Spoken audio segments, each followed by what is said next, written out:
It was July 27th, 2025, in the quiet heart of Oslo, Norway. Cameras flashed, journalists leaned in. Then the room froze. The name they heard next would shake the world. Ibrahim Traoré, interim president of Burkina Faso, a soldier from one of the poorest nations on earth, now a contender for the Nobel Peace Prize. The world asked, how could a man who came to power through a coup become a global symbol of peace? This is his story. The soldier who traded bullets for seeds. My people do not need promises, Traoré once said. They need fields to feed their children and schools to shape their dreams. He never called himself a hero, just a son of the soil, fighting for his nation's dignity. Born in 1988 in a small Sahel village, Traoré grew up under a merciless sun. Hunger was constant and hope was scarce. His mother's words shaped him. The earth is our mother. Treat her with respect and she will provide. Those words became his compass. To escape poverty, he joined the army, not for power, but for purpose. By his early 30s, he was known for integrity and courage. But his nation was collapsing. Insurgents ravaged villages. Corruption ran deep. Millions fled their homes. When his government failed to protect its people, Traoré made a choice that would change everything. In September 2022, he led a bloodless coup, declaring, "We did not come to rule. We came to rebuild." The world condemned him. But his people, they listened. What followed wasn't the rise of a dictator. It was the birth of a revolution. Traoré's war was not against men, but against hunger, ignorance, and despair. His weapons were schools, seeds, and clinics. He called it peace through self-reliance. And within months, the transformation began. Instead of crushing rebels, Traoré offered them redemption. Over 12,000 former militants were reintegrated through the Farmers of Peace program. Men who once carried rifles now plowed fields. Terror attacks dropped by 70%. One former fighter said, "I fought because I had nothing. Traoré gave me a purpose, a field, a home."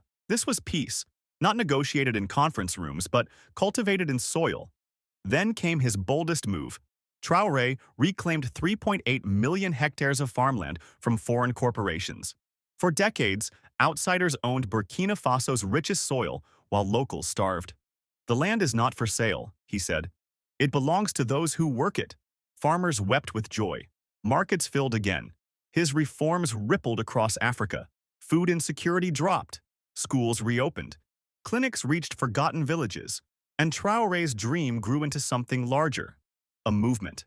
Alongside Mali and Niger, he launched the Sahel Life Alliance, a mission to plant 800 million trees across the desert. Once barren land now bloomed green. Traoré said, "We are not just planting trees. We are planting the seeds of our future." The world took notice. The United Nations called his programs a model for post-conflict peace. And then came the moment no one expected. The Vatican itself nominated him for the Nobel Peace Prize. Pope Leo XIV said, "When I pray for peace, I see the face of a young soldier from Burkina Faso, a man who preaches not with words, but with his hands." Never before had the Vatican endorsed a leader who rose through a military coup. It was a moment that redefined moral leadership. Reactions erupted worldwide.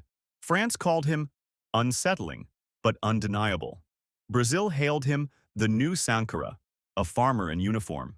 Even the United States admitted, "His work makes us rethink what peace really means." But for Traoré, praise meant nothing.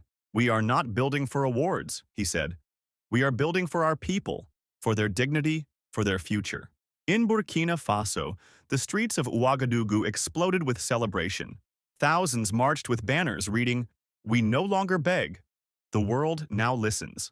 Mothers cried with pride. Children danced in the light of lanterns. Across Africa, the chant echoed, "One Sahel, one dream." From Lagos to Johannesburg, young people saw in Traoré a mirror, proof that peace could grow from within, not from the West. The movement didn't stop there. Mali, Niger, Guinea, all pledged to follow his model of self-reliance and regional unity. The African Union began to debate its own policies, one delegate declaring, "We cannot judge leaders by how they rise to power, but by the schools and clinics they build." In global capitals, the world was forced to confront a new truth. Africa was no longer a pawn. It was a player. Traoré's nomination became more than recognition. It became a question for humanity. What is peace? Is it the silence after war, or the sound of children laughing in classrooms built by their own people. Under Traoré, terror fell. Farms thrived. The poor stood tall again. He turned battlegrounds into farmlands, soldiers into builders, despair into dignity, and in doing so, he redefined what peace could mean in our time. As the world waits for the Nobel decision, one thing is already clear. Ibrahim Traoré has won something far greater than a prize. He has won the hearts of his people and the respect of a continent reborn. Peace, he proved, is not the absence of war. It is the presence of hope, sown one seed at a time. If you think Ibrahim Traoré is the most deserving nominee for the Nobel Peace Prize, give him a like. Let the world know that peace can be built by hands that work the land.